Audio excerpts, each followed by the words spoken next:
সবাইকে নমস্কার। আগামী 27 তারিখ রামনবমী শোভাযাত্রার আগাম শুভেচ্ছা। শুভ রামনবমীর। আমাদের রামনবমী সারা ভারতবর্ষের দ্বিতীয় বৃহত্তম রামনবমী।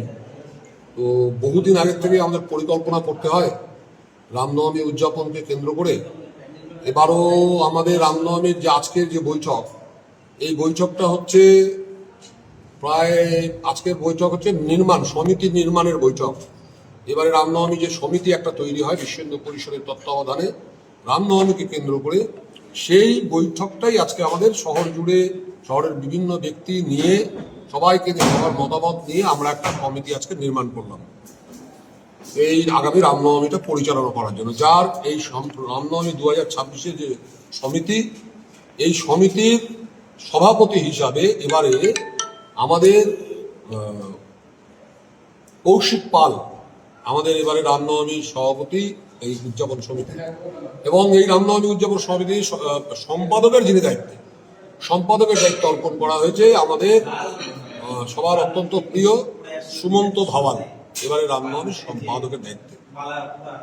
এই সমিতিটা নির্মাণের জন্যই আজকে বৈঠক। এবছর কবে হবে রামনবমী, কি কি নতুনত্ব রয়েছে, কি কি ব্যবস্থা রয়েছে, একটু সেটা জানেন। এবারে রামনবমী হবে হচ্ছে 27শে মার্চ শুক্রবার। তো রামনবমীর রুট আমাদের যা ছিল প্রতিবার তাই, সূর্য সেন থেকে শুরু করে বাস স্ট্যান্ডের লেফট টার্নে যেগুলো হয়, আবার উকিলপাড়া দিয়ে বাজার ঘুরে আমরা ওই চোপড়াঝাড় জীবন মোড় হয়ে আমরা সুভাষনগর জুনিয়র হাই স্কুলের মাঠে শেষ করব। তো এবার সঠিক 9টার সময় আমাদের শোভাযাত্রা বেরোবে। আর শোভাযাত্রায় যা ছিল, যেগুলো চিরাচরিত যা ছিল থাকবেই, তার সাথে এবার কিছু নতুনত্ব থাকবে। যে নতুনত্বগুলোর মধ্যে বিশেষভাবে গতবার আমরা করছিলাম, আমাদের উনি করছিলেন কিছু নাচের ব্যবস্থা করছিলেন আমাদের ভগবানের রামের গানের উপরে। ওটা এবার থাকবে আশা করি। এবার আমরা ওটা করবো সম্পূর্ণভাবে, আরো ভালোভাবে, ব্যাপকভাবে কয়েক স্থানে।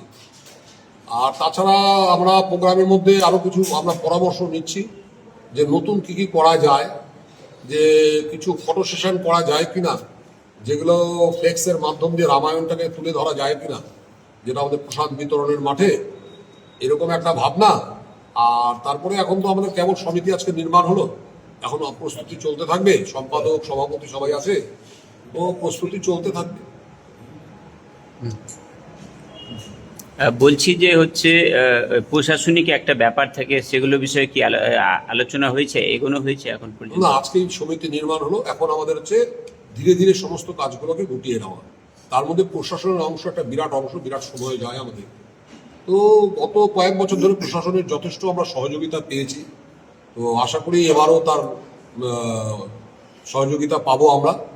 সমস্ত শহরবাসী থেকে শুরু করে সাংবাদিক বন্ধু, আপনারা সবাই মিলেমিশে আমরা যেভাবে আমাদের সহযোগিতা করে, তার জন্য এই বড় কার্যক্রমটা আমরা উঠাতে সক্ষম হই। অযথা পারতাম না আমরা। প্রশাসন যথেষ্টভাবে সহযোগিতা করে, আশা করবো এবারও সহযোগিতা করবে। আমাদের প্রোগ্রাম ঠিক একটু সভাপতি এবারে রামনবমীর। কৌশিকবাবু, আপনাকে হচ্ছে সভাপতি করা হয়েছে রামনবমীর, এই প্রথম আপনার হচ্ছে দায়িত্ব দেওয়া হলো। কি মনে করছেন, কিভাবে এবছর পরিচালনা করবেন? সকলকে অগ্রিম শুভেচ্ছা জানাই শুভ রামনবমীর। 27শে মার্চ আমাদের এই বছর ঈশ্বরপুরের তথা ইসলামপুরের আমাদের রামনবমী উদযাপন হবে।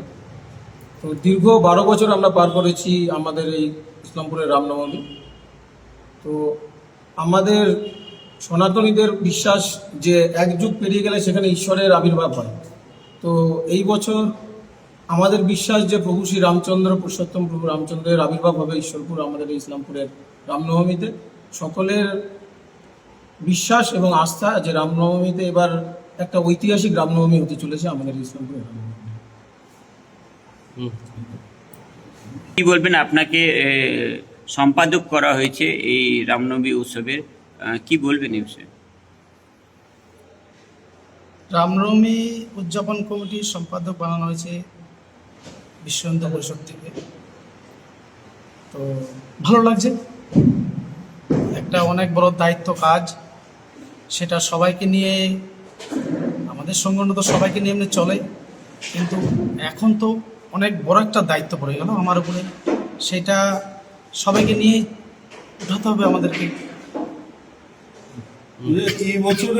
এবছরের যে রামনবমী যেভাবে আপনারা উদযাপন করবেন, একটু আগে আপনারা এখানটায় বৈঠকও করবেন, মানে বিশেষ কিছু থাকছে এবছর রামনবমীর এই শোভাযাত্রাকে ঘিরে? হ্যাঁ, বিশেষ কিছু বলতে যেগুলা এই বৈঠকে আমাদের উঠে এসলো, যেরকম কিছু রাম কথা মাঠের মধ্যে, সেগুলো আমরা সবাই বসে তারপরে এটা আবার পর্যালোচনা করা হবে, তারপরে আমরা ওটা এখন বলবো যে কি করা যেতে পারে, সেটা সবাই বসে। প্রতি বছর একটা জিনিস যেটা দেখি, মানে যে একটা যে আপনাদের যেটা মানে কি মূল শোভাযাত্রা, সেই শোভাযাত্রা আসার সময় মানুষকে বিভিন্ন জায়গা থেকে একটা নির্দিষ্ট একটা সময় দেওয়া সত্ত্বেও অনেক সময় দেখা যায় যে এদিক থেকে মূল শোভাযাত্রা আসছে, তারপরে ওদিক থেকে আরও একটা শোভাযাত্রা এসে যারা ছোট ছোট শোভাযাত্রাগুলো যাদের আগে থেকে জয়েন হওয়ার কথা বা একজনের পর একজন থাকার কথা, সেটা না থেকে মানে একটা কি বলে একটা শৃঙ্খলবদ্ধের একটা অভাব দেখা যায়। এইটাকে কিভাবে মেনটেন করার চেষ্টা করছি? এটা তো আমরা বিগত দিনেও অনেক চেষ্টা করছি এটাকে মেনটেন করার, এবং চলে আসছে। আগে তো আরও পিছনে যদি আমরা 13, 14, 15, 16 এগুলো তো বড় হয়েছে রামনবমী, 13তে ছোট ছিল। তো আমরা একটা জিনিস মানুষের বড় হয় আস্তে আস্তে, শিখতে শিখতে তারপরে হয়। তো সেরকমই আমরা বিগত দিনের চিন্তা ভাবনা করছি যে এখন অনেক এই জিনিসটা মানে আয়ত্তের মধ্যে চলে আসছে, যেগুলো আগে অনেক এলোমেলো ছিল সেগুলো অনেকটা আয়ত্তের মধ্যে চলে আসছে। আগামী দিনে এই বছর আমরা রামনবমী চিন্তা করবো যাতে আবার শৃঙ্খলভাবে একদম, যেটা আমরা চাই সবসময়, যে আমাদের পিছনে টেবিলও বেরিয়ে গেল, তারপরে তার পিছনে তার পিছনে। কিন্তু অনেক কারণ হয় যে গ্রামগঞ্জ থেকে আসতে অনেকটা লেট হয়ে যায়, তার জন্য ওরা মাঝে মাঝে ঢুকে যায় ভিতরে, কিন্তু উপায় থাকে না। ওরা যদি না ঢুকে, ওই টেবিলটা যদি মানে মাঝখানে আটকে যাওয়ার পর কি হয় যে পিছনের লোকগুলো তো আসতে পারে না, ওরা ঢুকে গেলেই পিছনের লোকগুলো বাড়িতে পারে, তার জন্য মাঝখান থেকে কিছু কিছু জায়গায় ঢুকে যায়। তাছাড়া এটা উপায় থাকে না কাউরে। আর বাকি যে সমস্ত যেটা একটা বিতর্কিত বিষয় সব সময়ের জন্য এই জিনিসটা উঠে আসে, যে মানে অস্ত্র প্রদর্শন। অনেকে বলে যে আমাদের দেবদেবীর হাতে অনেক অস্ত্র আছে, তাহলে আমরা সেটাকে কেন ইসে করবো না, তার যুক্তিটাকেও ফেলে দেওয়া যায় না। কিন্তু তারপরেও যে এটাকে নিয়ে আপনাদের কি চিন্তা ভাবনা? এইটা বিষয় তো আমরা অস্ত্র তো আমাদের এমনি তো প্রতিবারই সিদ্ধান্ত হয় যে অস্ত্র আমাদের আনা যাবে না, এটা প্রতিবারই আমাদের সিদ্ধান্ত হয়। এই বছরও পর্যালোচনা করা হবে, তারপরে এটা আবার বলা যাবে সামনে দিন। এবং যে প্রতি বছরই আপনারা পুলিশ প্রশাসনের থেকে মানে ইদানিং কালে যেটা দেখা যাচ্ছে, আগে হয়তো প্রথম অনেকটাই বাধার সম্মুখীন হতে হয়েছে, কিন্তু ইদানিং কালে পুলিশ প্রশাসন যথেষ্ট সহযোগিতা করে। তারা এই রামনবমীকে ঘিরে অনেক পিস মিটিংও করে এবং আপনাদের সাথেও ইসে করে। তো এবার আপনারা যেহেতু সামনে একটা বড় বিধানসভা নির্বাচন রয়েছে, সবসময় মানে আমরা না চাইতেও এই রামনবমীটাকে অনেক সময় নির্বাচন বা রাজনৈতিক প্রেক্ষাপটে তার সাথে জুড়ে দেওয়া হয়। এই বিষয়টাকে মানে কিভাবে কি বলবেন, জনগণের কাছে কি বার্তাটা দিবেন এই বিষয়টাকে ঘিরে? আমাদের এটা হলো হিন্দু সংগঠন, এটা কোনো রাজনৈতিক সংগঠন না, এটা টোটাল হিন্দু সংগঠন। তো এটা যদি কোনো লোক কিংবা কোনো যারা আছে তারা যদি মনে করে যে এটা একটা রাজনীতির পার্ট, কিন্তু এটা ভুল তাদের ধারণা আমি মনে করি। আর প্রশাসন যেভাবে হেল্প করে আসছে বিগত দিনে, আগামী দিনেও আমাদের হেল্প করবে, এটাই তো আমরা আশা রাখি সবসময়।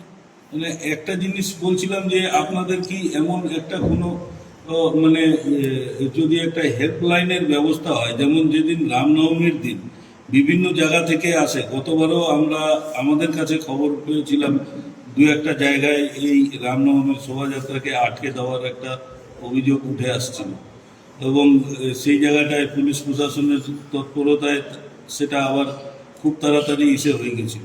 তো আপনাদের তরফে কি এরকম কোনো হেল্পলাইন চালু করা হবে, যে যার ফলে যদি কোনো রামনবমীর শোভাযাত্রা যেটা পকেট রুট, যেটা আপনাদের তালিকা মানে মধ্যে থাকে, তো তারা যদি কোনো রকম কোনো অবস্ট্রাকশনের মানে বাধা পায় কোনো জায়গায়, তো সেই ক্ষেত্রে তারা আপনাদের সাথে কিভাবে যোগাযোগ করবে?